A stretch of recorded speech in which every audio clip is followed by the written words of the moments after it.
After she lost her smile, her cat decided to bring it back. The silence in Emma's apartment was louder than any noise. Ever since her best friend moved across the country, the laughter that once echoed off these walls had vanished. Now there was just stillness. Her cat, Luna, a sleek black shadow with emerald eyes, would watch her from the arm of the sofa. Her tail, usually a twitching question mark of curiosity, was completely still. Her eyes were full of a worry that seemed almost human. Every evening followed the same sad routine. Emma would walk in, the click of the door sounding unnaturally loud. She'd drop her bag by the entrance, her shoulders slumping. Then, she'd sink onto the couch and just stare at her phone, scrolling through old pictures, her thumb hovering over the call button, but never pressing it. The apartment, once filled with the sound of music, her off-key humming, and the chatter of friends, was now a vacuum. The only sound was the quiet hum of the refrigerator and the occasional sigh that escaped Emma's lips. Luna would just watch, her ears perked, as if trying to understand where all the joy had gone. One Tuesday, something shifted. Luna, who usually spent her days napping in sunbeams, seemed to decide that enough was enough. She began a strange new mission, Operation Bring Back the Smile. Her strategy involved presenting Emma with a series of carefully curated gifts. It started small. A fuzzy sock, pilfered from the laundry basket, was deposited on Emma's lap. Emma barely noticed, simply moving it aside. The next day, a fallen petal from a geranium on the balcony appeared on her keyboard.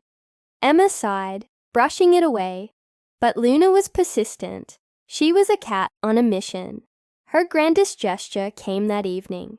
As Emma sat staring into the middle distance, Luna hopped onto the desk. With surprising agility, she located a specific object, Emma's favorite sketching pen, the one with the perfect ink flow. She nudged it with her nose, then gently picked it up in her mouth. With the carefulness of a bomb disposal expert, she leaped down and softly dropped the pen right into Emma's lap. She then looked up, let out a tiny questioning meow, and tilted her head. The look in her eyes was unmistakable. It was as if she was saying, "Remember this? You used to draw. You used to create. You used to be happy." For the first time in what felt like forever, Emma felt a flicker of something other than sadness. She looked down at the pen, then at Luna's expectant face. That night, guided by the memory of Luna's gesture, she rummaged through a dusty box and pulled out her old sketchbook. The pages were blank and intimidating. She picked up the pen. Her hand felt stiff, uncertain. She glanced over at Luna, who was now curled up on the rug, watching her. Emma started with a simple shape, the curve of Luna's ear, then another. She drew her round, knowing eyes, her curious whiskers, the little tuft of fur on her chest. As she sketched, Luna crept closer, hopping onto the table and curling up right beside the sketchbook.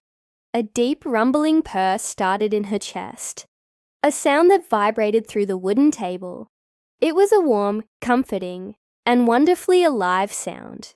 It filled the silence that had suffocated the apartment for so long, chasing away the shadows. Emma kept drawing, losing track of time. The scratching of the pen on paper, accompanied by the steady, healing rhythm of Luna's purr. The next morning, sunlight streamed into the living room, illuminating the evidence of the night's work. Drawings were scattered across the floor. A dozen little sketches of Luna. Luna chasing a phantom dust bunny. Luna contorting into a liquid-like shape to fit in a tiny box. Luna batting playfully at the pen as Emma tried to draw. Looking at the drawings, a strange feeling bubbled up inside Emma's chest. A real, genuine laugh escaped her lips. The first in weeks, the sound surprised even her. At the sound of her laughter, Luna leapt from the armchair, landing gracefully on Emma's shoulder. She nuzzled her head against Emma's cheek, purring proudly, as if to say, "See, I told you, mission accomplished." Later that day, Emma propped her phone up and recorded a short video of Luna batting at a sunbeam. She uploaded it with a simple caption, "Meet Luna, the cat who reminded me how to smile." The video started getting likes and comments, but for the first time, Emma didn't care about the numbers on the screen. She scooped Luna into her arms, burying her face in her soft fur.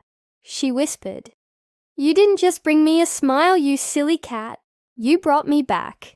Luna, content in her arms, looked up at her and gave a long, slow blink, the ultimate feline expression of trust and affection. The cat's way of saying, "I love you too. Thank you so much for watching our story." If it touched your heart, please consider liking this video and subscribing for more stories that celebrate the incredible bond we share with our pets. We'll see you next time.